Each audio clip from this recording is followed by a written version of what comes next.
ministers have, and assign care receivers and Stephen minister relationships as the need is raised with folks in our church. I want to remind everybody as well, which I think you all are familiar with, but our Stephen minister care receiver relationships are confidential. The only folks that know who the relationships are with or assigned are the three of us as your leaders and Pastor Emily. Stephen ministers, one of the key aspects of Stephen ministry is listening. Listening so they can focus non-judgmentally on the care receiver's needs in the relationship and what they really have to say. On the surface, it sounds like, oh yeah, I listen all the time. But part of the training that we do really delves into what listening really means. For example, I'll just indicate that listening is not having your ears open to hear what they're saying while your brain is thinking of what you're going to say next. For example, listening is really total attention on what the other person is saying, open to the body language, open to maybe some of the hidden meanings that are sitting behind what the words are that are coming out. I just kind of throw that out as some of a number of aspects of that, which are very critical to the Stephen ministry mission. At this point, could you elaborate a bit more, Sherry, as to how this ministry really works? Well, Stephen ministers are Christian caregivers. They're not professional counselors. And as you may remember, they go through 50 hours of training and learn how to support a care receiver with emotional and spiritual support.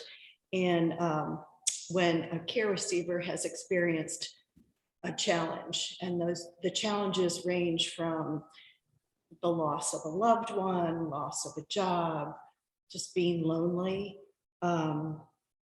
illness, divorce, hospitalization. So they are there to help them through that. And during the training, the Stephen ministers learn how to help the care receivers with these challenges. And as Bob mentioned about the listening, you really enhance your listening skills. In fact, my husband may say that my listening skills even improved. So, but they do listening skills, talk a lot about confidentiality, maintaining boundaries, learning how to pray. And this is done a lot through discussion and also role playing. Karen, who is responsible for the results? Well, as you all know, we really focus a lot on the caring aspect of it with regard to our care receivers. But a lot of us are really into, well, how can we help? What are the results? And so a lot of times it's very sort of a challenge to say, well, we can't control the results.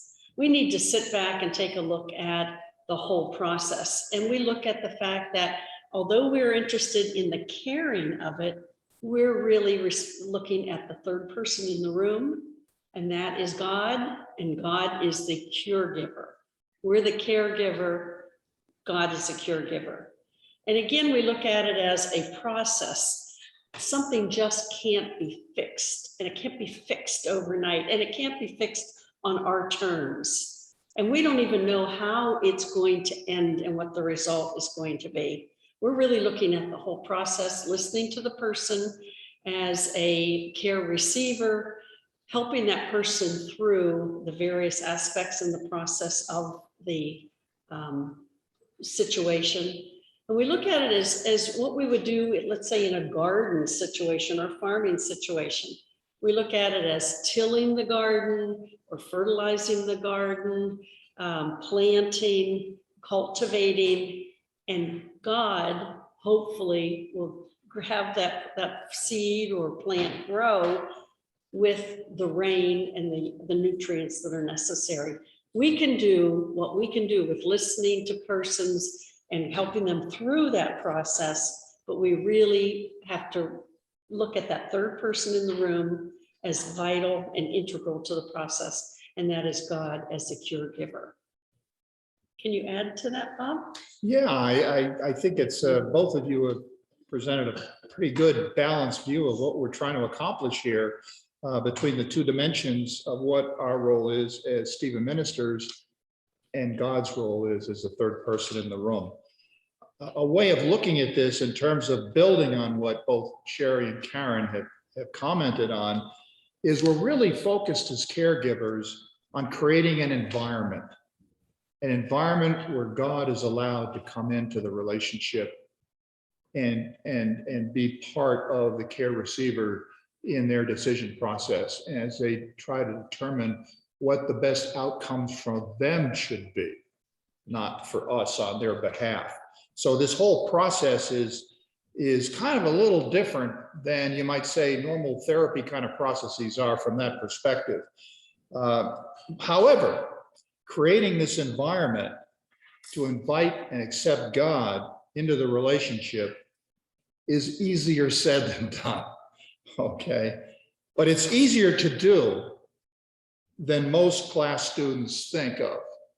Oftentimes, a person that we'll talk to about, hey, why don't you become a Stephen minister? I think you have the attributes for it. I think you would be really good for it, at it, and have some talents in that regard. Sometimes, and quite often at times, they'll say, I just don't know if I have the ability to do that. I just don't know if I can overcome some of the aspects in terms of being able to properly contribute. And we assure them that we believe they will. And I can say without exception, those who have come into the program and the training with some anxiety or trepidation in that regard, in each case have come out of the program quite confident and in fact very effective in terms of applying the Stephen ministry skills to their relationships. Stephen ministers develop trust, communicate acceptance to the care receiver, and provide faith-based compassion and love in the spirit of Jesus Christ. As a matter of fact, Jesus Christ is sort of our model in caregiving, if you will, from that perspective. Stephen ministers don't rely, if Stephen ministers don't rely on God for the results, okay, then they're in for trouble. Because you become anxious, you become, you kind of know what the solution should be, at least the way you would approach whatever the problem is the care receiver is sharing with you.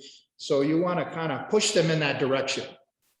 And we have to resist that. Frankly, that leads to anxiety on the part of both the Stephen minister as well as the care receiver themselves in that kind of environment. So a discipline to make sure that we let God make that determination. But I will say that as we talk about these relationships with our Stephen ministers, it's not beyond becoming frustrated. Say, yeah, I just am frustrated with the relationship. It's been going on for a while now. I just don't see positive movement, but we got to be patient. We have to till the garden, so to speak, continue to create the environment. God will show up. And we have all seen, as well as the currently active and previous Stephen ministers have seen, that that has happened in miraculous ways in so many situations. Sherry, I wonder if we can further be a little more specific as to how the caring process works. Maybe you could share aspects of that. Stephen ministers focus on the caring process. And Karen and I are going to talk a little bit about process goals and results goals. So you can't really have an outcome unless you go through a process. And it seems like when you stop focusing on the results, that things begin to happen. Let's take, for instance, grief. Let's look at an example.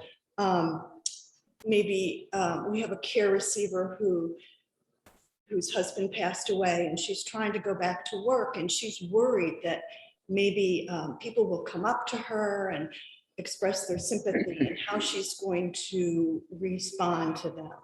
So instead of saying, oh, you'll be fine, just go back to work, we talk about different situations with that care receiver, encourage her to share her fears and kind of work through them.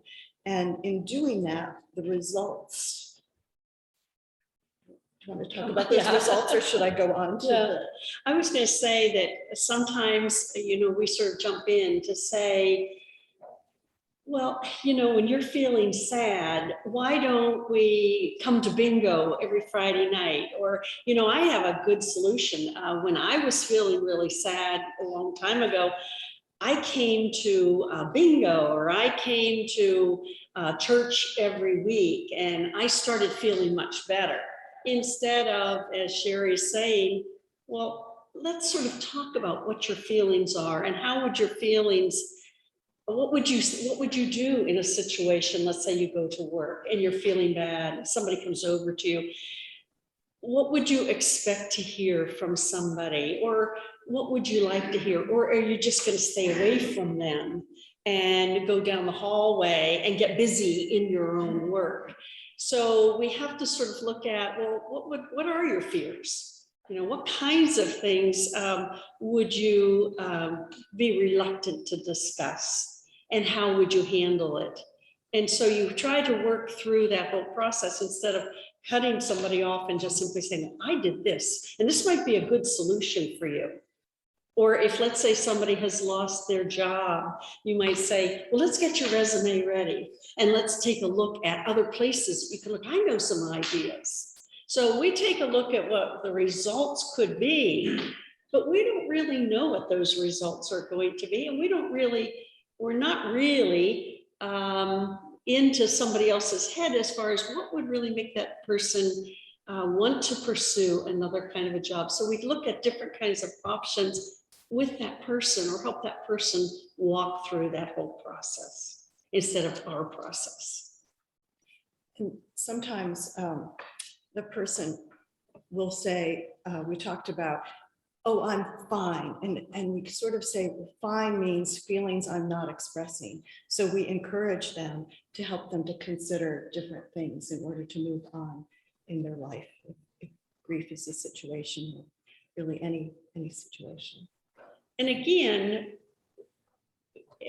as caregivers, we're always interested in where that care receiver is going to end, where those results are, but we're not in control of those results.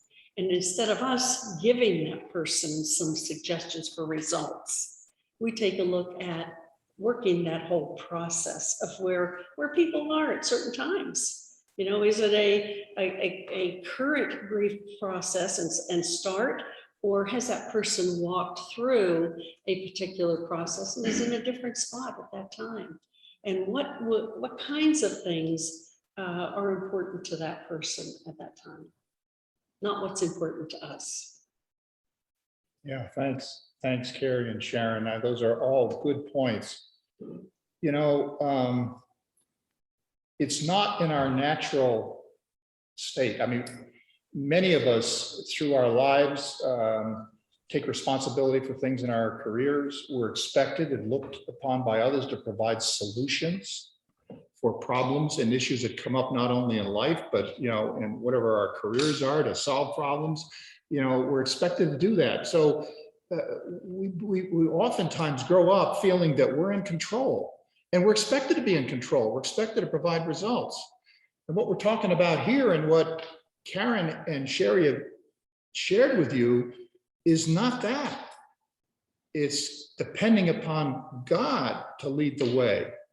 And that's what makes it a little kind of difficult initially, maybe to wrap your hands around, but at the same time, the training that we offer with the role playing and so on really helps to get that message across. And oftentimes we'll remind one another within our Stephen ministry meetings as individual Stephen ministers through this process we call supervision, where they will share confidentially. They don't divulge names, but they'll share in general terms how the relationship is going. And at times they'll bring and they'll say, yeah, I'm really concerned how I should operate at this point in terms of that relationship. And we'll all comment with one another to kind of bring that some solutions again within the process to bear. So I might kind of summarize this process as we've been talking, is a focus on the present.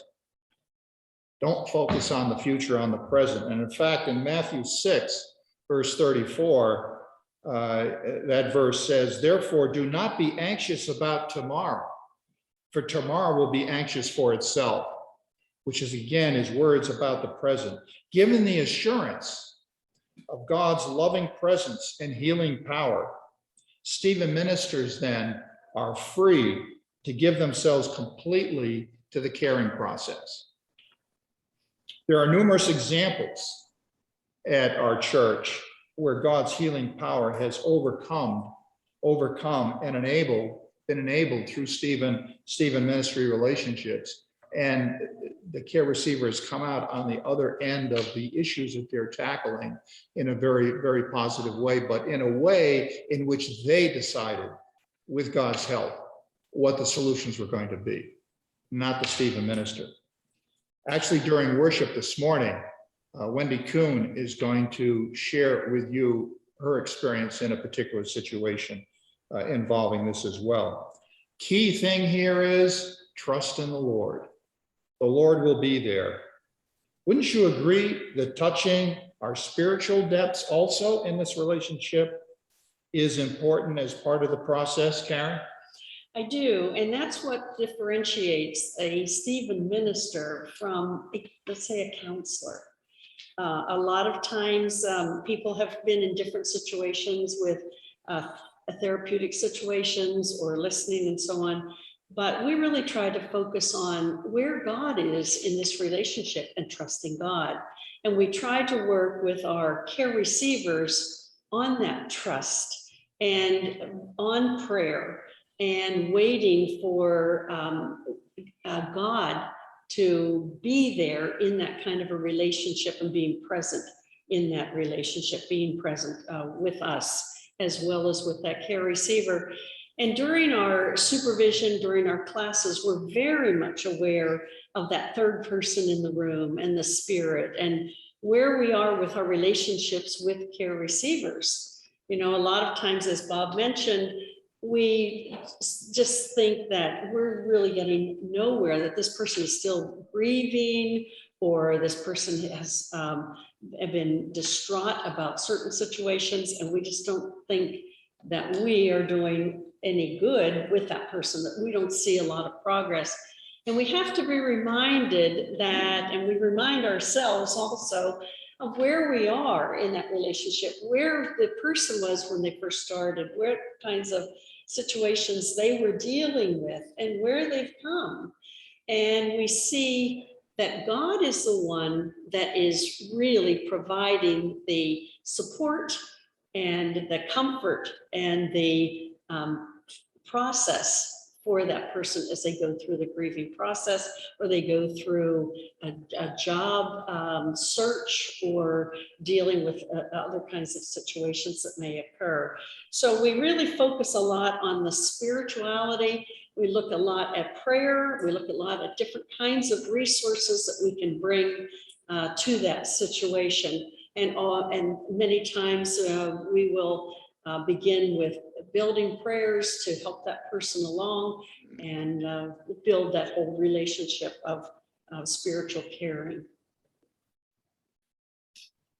I'm going to talk about a few pitfalls that we need to avoid, the Stephen minister needs to avoid. Avoid one-way discussions.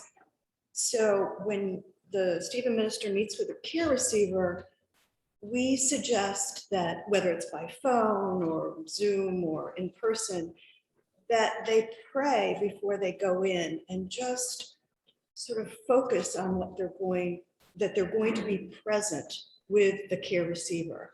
Because sometimes you could have all these things going through your brain. I've got to do this, I've got to do that, but just to center yourself, remember that the discussion, the care receiver drives the discussion, and you're there to actively listen to them and help them work through whatever it is. Avoid religious cliches. So many, you'll remember maybe when you had something happen to you that somebody would say, all you need is faith, or don't worry, God loves you. And maybe the person doesn't really know what to say, and there could be some truth in what they're saying, but it's really sort of shallow and doesn't really help the care receiver. And then also to avoid a know-it-all attitude. Remember, it's the care receiver who's working through the problem. We don't want to say, oh, well, that happened to me and I did this and you need to do that and this is how you can fix it, because of course we all try to fix things, but you can't.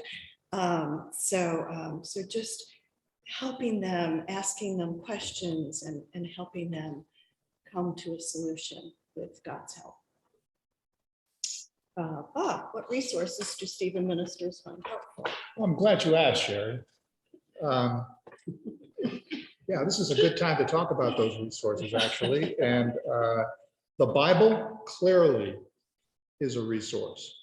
We have other devotional books that we've used and shared among our Stephen Minister community. There's also a book of Psalms for healing, which typically as part of graduation from our Stephen Ministry training, we give each of our active Stephen ministers a copy of that. Sharing verses, passages, complements the praying that Sherry talked about that we do with our care receivers, and also helps make sure we're kind of continuing to reference God in the relationship. I would share one example that I had a number of years back with a care receiver that I was ministering to, if you are walking alongside. And this gentleman was in a nursing facility, and you know, with a whole variety of health issues that pretty much kept this person there. This person also had a very, let's say, strained relationship with his kids, his son and daughter, to the point where they weren't really communicating all that much. And this was probably based upon years that built up to this kind of point. Okay. And I remember, and without, frankly, any thought in my mind, as I would bring devotional verses to bear in our relationship, which I would bring, and we talk about that, and then go on to talk about in general how he was doing and how he was dealing with his health issues. And this one time I brought this devotional associated with forgiveness and how difficult forgiveness is, both from the point of view of the person offering the forgiveness to someone else for some issue, in essence, that was developed between the two, and accepting forgiveness if you're the recipient of it for something that you did. Both of those sides of the equation offer challenges in forgiveness. And I provided a devotional for that. And you know, at the end of that whole discussion, he said, you know, Bob, that really has hit the mark for me, because I realize I have had some issues that I've caused with my kids over the many years as they developed. And I would like to forgive them, and I would like them to forgive me. And he said, I really took that to heart.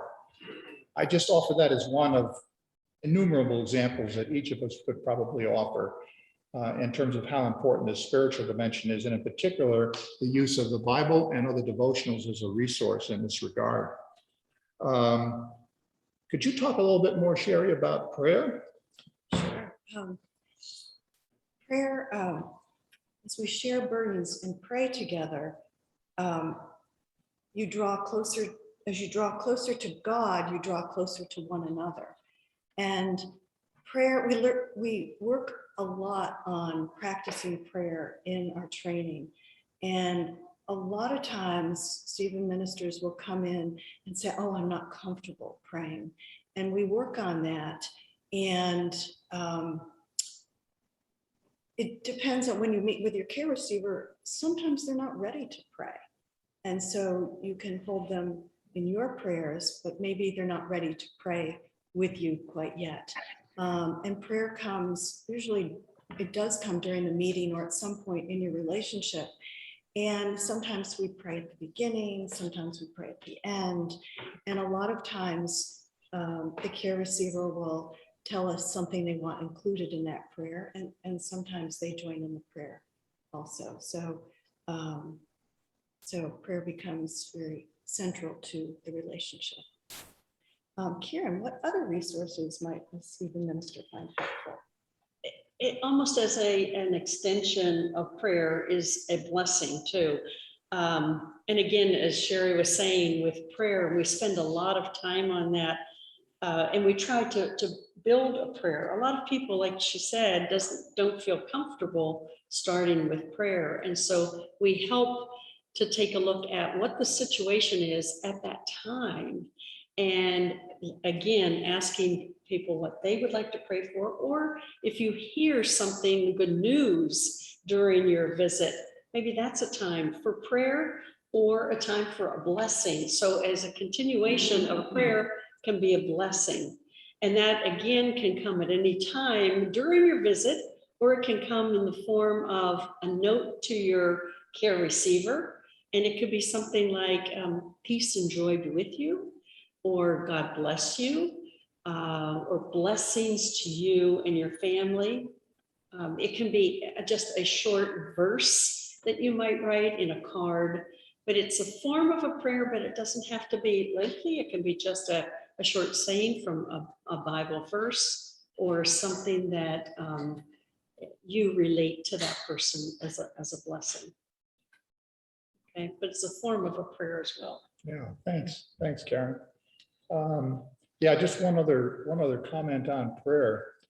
That's another item that we've noticed over the years, that folks will say, yeah, I kind of like this Stephen Ministry program. I really feel that, yes, maybe this is for me. I feel maybe called, but I really feel uncomfortable about the prayer part. And that oftentimes can be a stumbling block that individuals have. I'm okay when Pastor Emily is praying or when somebody else is leading a prayer, but for me, even in a situation with my care receiver, to kind of do what Sherry and Karen were talking about and bring up prayer concerns and offer some prayers together, I don't know if I can do that. I don't know if I have the right words. I don't know if I just don't feel comfortable in doing that. Well, one of the things that I can assure, and we've assured folks that have approached this as students in our class for training, once we get through this, you do feel comfortable with the prayer part. And one of the things that I often mention to folks is, prayer doesn't have to be a complicated thing with special words and all kinds of long phrases and what have you. It's a conversation. It's a conversation with God through Jesus Christ. It's a conversation you're sharing with the care receiver and inviting them into the conversation. That's what it is. And we all know how to talk, okay? And it's clearing our mind. It's just being focused. Doesn't have to have fancy words associated with it, as long as your heart is behind what you're saying in the prayer itself. So again, I just kind of offer that. Okay, we're getting to a point. I want to share with you a couple of videos. However, before we do that, I want to make a couple of comments here. And then we're going to open up for questions in some of the time that we have left. Our current class of active Stephen ministers, I just want to remind everybody, was commissioned in 2019. I think I said that at the beginning, and has agreed to serve past their original 2-year commitment until the spring of 2022, this next year. So getting another class is critical for us at this point, because we've actually normally would have had a class last year, but obviously with the pandemic and 2020 was not in the cards for us to be able to do. So our Stephen ministers have served admirably and continue to do so, but we do need a new class, very critical for our church in this program. So far, we have 3 members that have answered this call for our new class. So we need a minimum of 4, and preferably we'd like to get 6 or even more. So again, we're providing an outreach to all of our congregational members at this point, as we've been continuing to do during the summer, to prayerfully consider this. Our congregation also has experienced a number of challenges, for sure, over this past 1.5 years, given the pandemic and trying to navigate our way through it, but has also continued to be challenged with folks that need a Stephen minister relationship. So we continue to provide that with our currently active class of Stephen ministers. So we encourage your prayerful consideration to join our new class, which will begin probably in mid to the latter part of October, so we can continue supporting our congregation and Pastor Emily in this very important ministry. So to that end, there will be a person will await in the narthex here for you to sign up as you leave. And those of you on Zoom may receive a knock on the door following this session. Or maybe not. Or maybe we will just leave it up to God to contact you and invite you into this program. In either case, please contact any one of the three of us if you would like to join our new class. Now, at this point, what I would like to do, and Emily's going to help us with this, show two videos of one of Wendy Kuhn and one of Alex Shalaby, which is our kind of a testimonial they shared in the spring with one of our church services on their experience with Stephen ministry, very positive experience as well.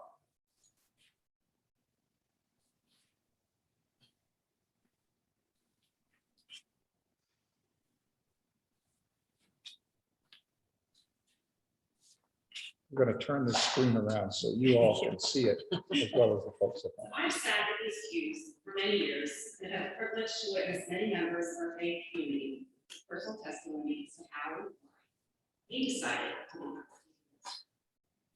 I would hear what they shared, consider my own circumstances, and make it another. What were my other obligations, distractions? Found my place, myself in a place where I could overcome my hesitations and excuses. I listened to my inside voice encouraging me, and I class of 2018. About myself and about my faith. During those months I spent meeting every Tuesday evening during training. Honestly, the training not only taught me new skills, but it also allowed me to experience feelings of empathy and compassion that I had learned to ignore. Also, reinforcing listening skills that I knew how to do in my head, but not in my heart. What author Stephen Covey was like most people, not listen with the intent to understand, but listen to respond. Serving as a Stephen minister has enriched my relationships with those both in and out of the church. God has not only equipped me to be a caregiver, but to also be a better friend, mother, and wife. Personally, I have received far more. I'm encouraged by Paul's words of Philippians 4:9. What you have learned and received and heard and seen in me, practice these things. The God of peace will be with you. And as Chris has shared, I hope you are also willing to roll the dice, take a chance, and answer. Okay. That was a wonderful testimonial that Wendy had provided, I think, this past May.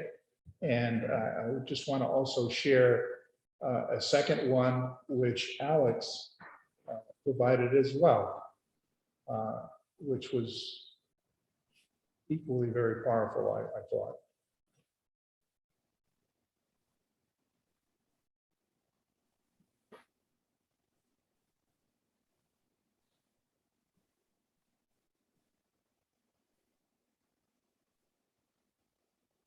When Bob Snow called me to ask if I would join the student ministry class, I didn't hesitate for a moment. I immediately responded in the affirmative. I've been looking for a way to engage more with our church family, and I thought this would be the opportunity to do so. I was right. It was a wonderful experience. Not only did I accomplish that objective I had in mind of getting closer to a wonderful team that was in the same class from our church family, but it has helped me a great deal in my personal life. I strongly recommend that you consider being a student minister yourself. You will grow spiritually. There's so much you can learn from student ministry and from the wonderful leadership team we have in our church. Join us.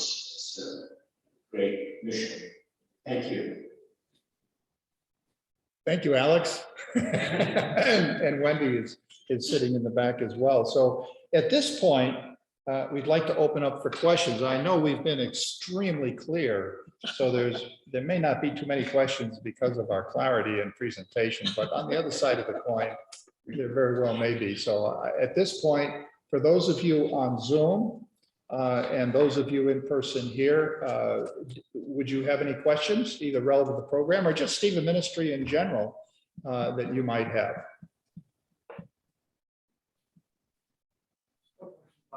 Tom, yeah.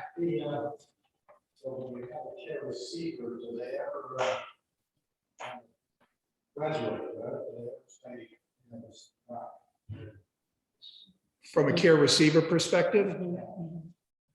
Oh, that's a good point that you bring up, and that's one of the areas that we didn't really cover, and that is how do we close the relationship, either from the point of view of the care receiver or the point of view of the Stephen minister. Which one of you want to talk to that, or? I was just going to say, every relationship is different, and some relationships go for a few months and some go for a couple years.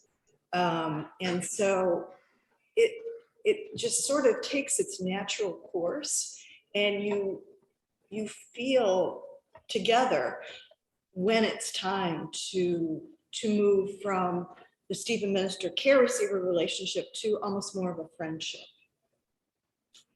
Yeah, I was going to say again, when we enter into these relationships, a lot of times there is some kind of a situation that has occurred, whether it's through a death in the family, a new baby arriving and somebody not dealing with that or knowing how to deal with it, it's overwhelming, or a job loss, but there's usually some kind of a situation. And as that person has worked through what that situation is and is in a comfortable spot, so to speak, that they feel comfortable, there's almost like a communication, a conversation, that they move from that Stephen ministry relationship to still a support, but the visits are less frequent, or they can say, well, let's move into a more of just a friendship, and we'll still keep in touch as far as maybe sending a note now and then, or seeing them at church.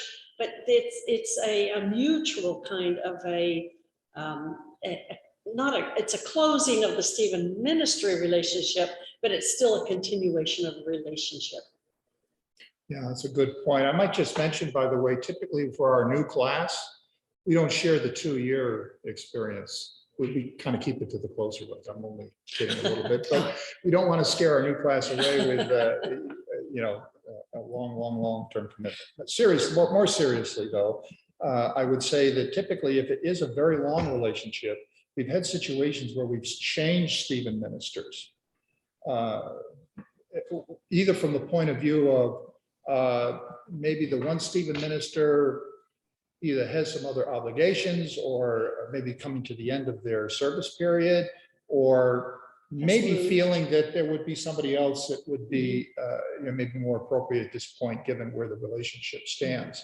And we have made changes in that regard for the longer term. The other thing I would say too, and the course does deal with this, the training course specifically deals with how do we close the relationship and how do we know when we're to close the relationship.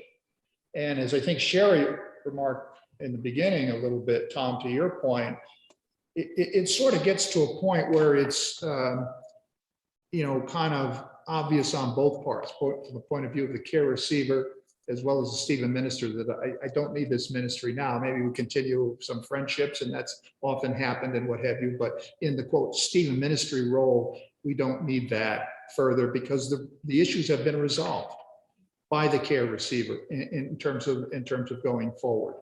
And I think that I guess the other point I was going to make is that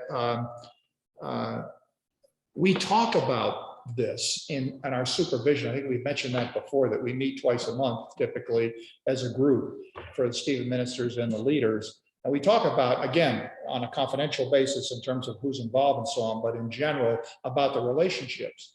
And we'll sometimes with one another challenge each other to say, well, the way you're describing where the relationship is at this point, do you think that this should be a point that we should have closure? You should consider that. And so we challenge one another in that regard as we continue on in the process to make sure that we're not in the Stephen minister role, extending it longer than it needs to be extended, given what the original issues were that the care receiver had. I don't know if that answers your question, Tom. We maybe give you more information than you needed, but in any case, any other questions? Yes, I want to enlighten us about our boundaries. Boundaries. Boundaries. Good point, Beatrice. Yeah, that's a very good point.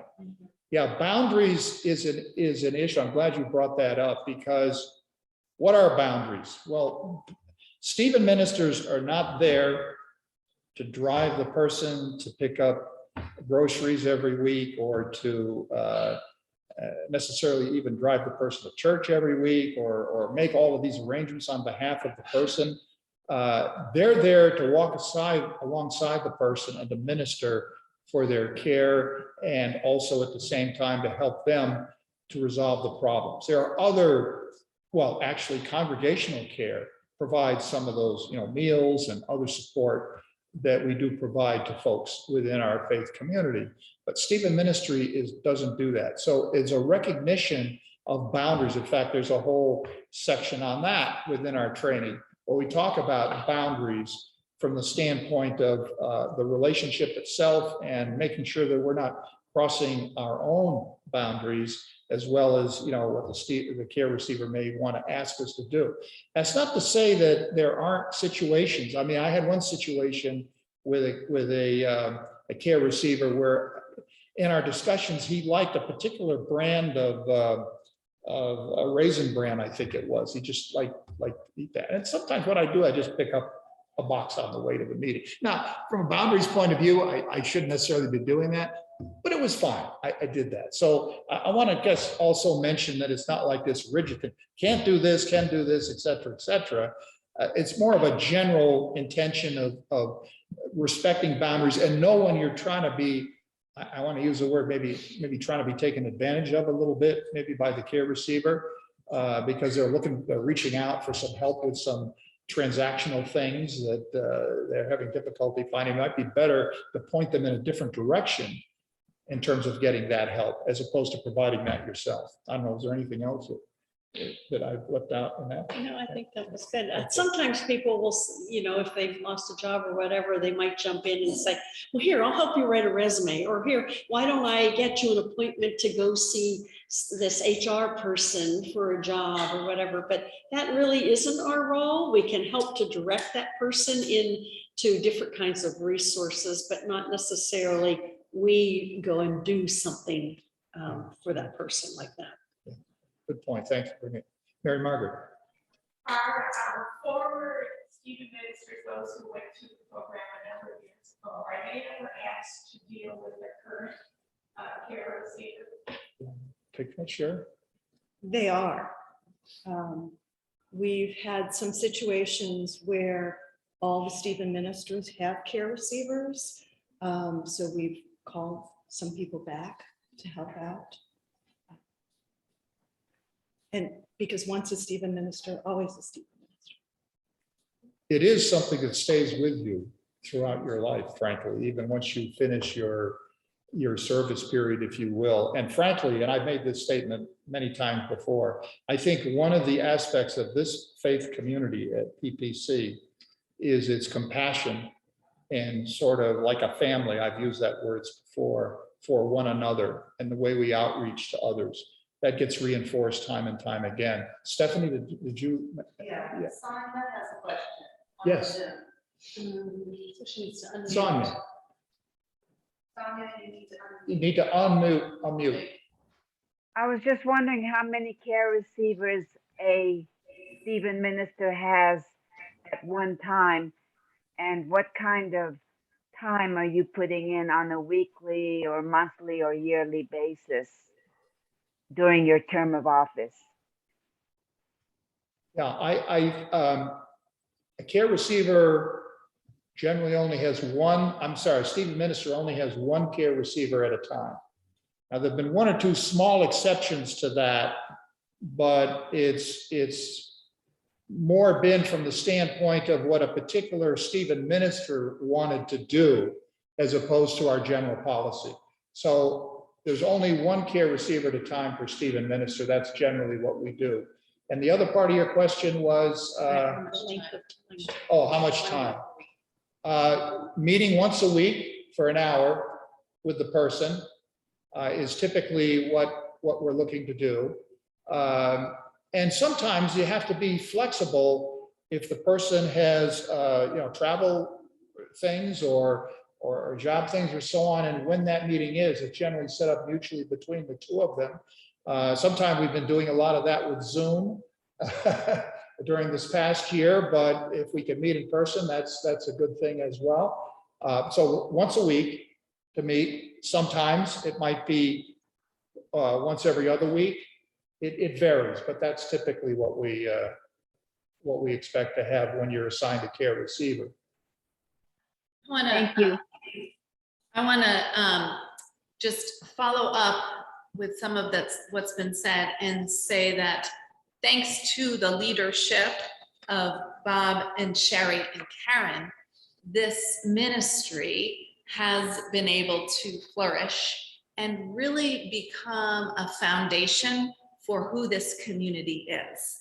As was referenced, I think Bob just said, really one of the attributes, one of the central tenets of who Potomac Presbyterian Church is a caring community, a Christian caring community.